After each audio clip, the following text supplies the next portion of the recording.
You're right, La. I don't normally do these, but let's talk about the free rogue cards that have been revealed so far, because they all fit in with the kind of playstyle and decks that I currently play. And we'll start with Garrote, which is deal 2 damage, shuffle 3 bleeds into the deck, and when they draw, they cast and deal 2 damage to your opponent's face.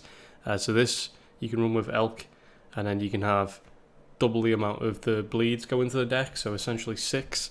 You can also activate Death Rattles onto the Elk, either with kind of Necron Vial or with the weapon, Necron Blade.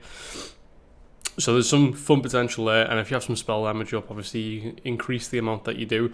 But the key with this deck would be to try shuffle as many of the bleeds into the deck off the Garrote.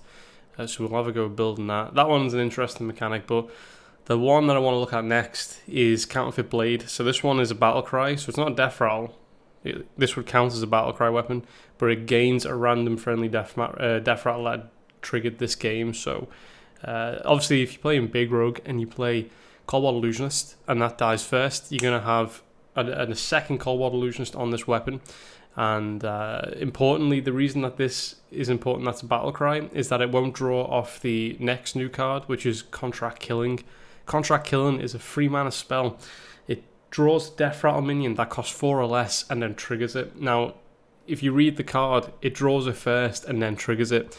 So it would draw Cold Illusionist out for 4 mana, and then it would trigger it. So if you have a hand of Prep and Contract Killing, on turn 1, you could basically pull out a Kobold and have the Kobold activate itself. So you'd have a 1/1 Kobold on board, providing you had no other minions in hand.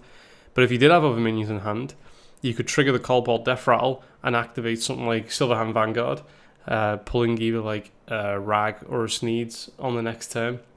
And this card, being turn 1 and activating with Prep, it makes it pretty powerful early game. So you take out the current list I had a couple of secrets in it and a couple of tutors. I would take out like Cheat Death. I might also take out Cavern Shiny Finder, because you just draw the weapons naturally. But yeah, these 3 cards seem insanely good for Death Rattle Rogue.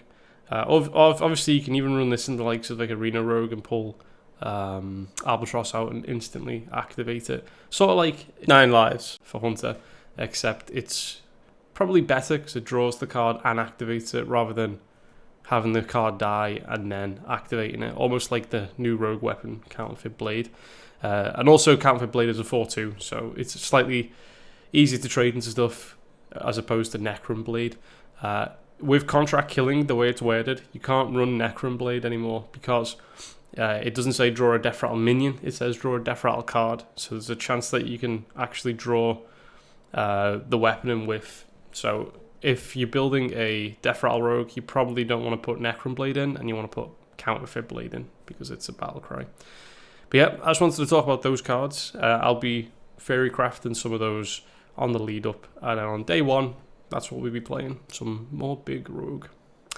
I'll catch you later. Where are they? Where are they? Don't worry. They'll be all over there.